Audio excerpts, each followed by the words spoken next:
Digital অ্যারেস্টের নামে কোটি কোটি টাকার প্রতারণা দেশ জুড়ে, আর নদিয়াতেও এই রকম কোটি কোটি টাকার প্রতারণা, আর তাতেই 9 জনকে গ্রেফতার করা হয়েছিল। সেই 9 জন দোষী সাব্যস্ত। সরাসরি চলে যাব প্রতিনিধি, প্রথম ভারতে প্রথম দোষী সাব্যস্ত। কথা বলবো প্রতিনিধি রঞ্জিতের সঙ্গে। রঞ্জিত, কি ঘটনার পরিপ্রেক্ষিতে ভারতে প্রথম ডিজিটাল অ্যারেস্টে দোষী সাব্যস্ত, কোন ঘটনার পরিপ্রেক্ষিতে?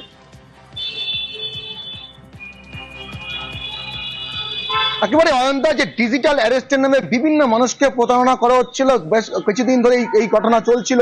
এবং কল্যাণীতেও একইভাবে ডিজিটাল প্রতারণা হয়েছিল এবং এক অবসরপ্রাপ্ত কৃষি বিজ্ঞানী তারকে ডিজিটাল অ্যারেস্ট দেখিয়ে তার কাছ থেকে 1 কোটি টাকারও বেশি প্রতারণা করেছিল এই চক্র।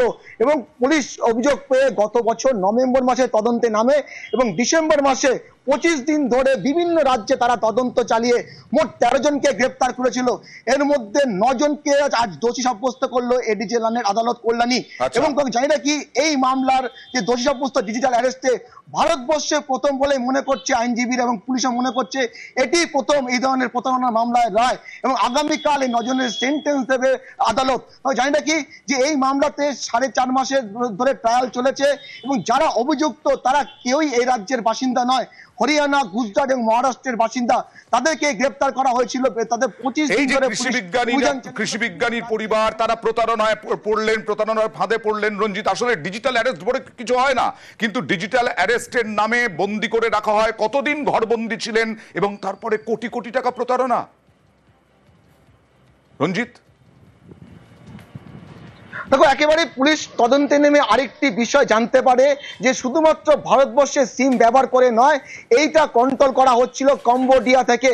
এবং কম্বোডিয়ার একটা যোগ রয়েছে এই মামলার ক্ষেত্রে, কারণ যারা এর সাথে প্রতারণা করে যারা অ্যারেস্ট হয়েছে তারা যে হোয়াটসঅ্যাপ ব্যবহার করছিল এবং যাকে প্রতারণা করছিল তাকে বিভিন্ন সময় নজরদারি করছিল।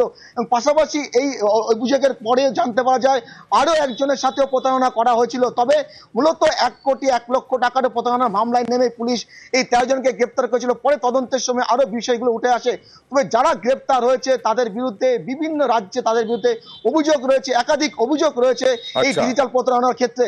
তবে এই মামলা 4.5 মাসের মধ্যে 29 জন সাক্ষী ছিল। তার মধ্যে টেলিকম অথরিটি থেকে শুরু করে বিভিন্ন ব্যাংকার্স যারা রয়েছে তারাও কিন্তু এই মামলার সাক্ষী ছিল। ফলে এই মামলা পুলিশের কাছে একটা চ্যালেঞ্জ ছিল এবং পুলিশ মনে করছে এবং সরকারি আইনজীবী মনে করছে এই রায় একেবারে নজিরবিহীন, ভারতবর্ষের প্রথম রায় হতে চলেছে।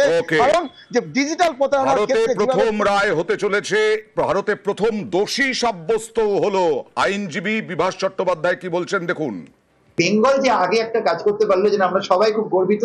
আজকের দিনটা আমার মনে হচ্ছে বেঙ্গলের সাইবার ক্রাইম ইনভেস্টিগেশনের ইতিহাসে অবশ্যই লেখা থাকবে।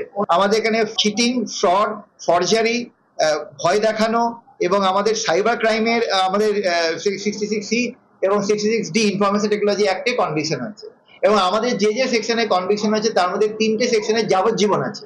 আমরা চেষ্টা করবো স্টেটের তরফে ম্যাক্সিমাম পানিশমেন্টের জন্য, কারণ আমরা চাইছি এটা একটা ইনস্ট্যান্স হয়ে থাক।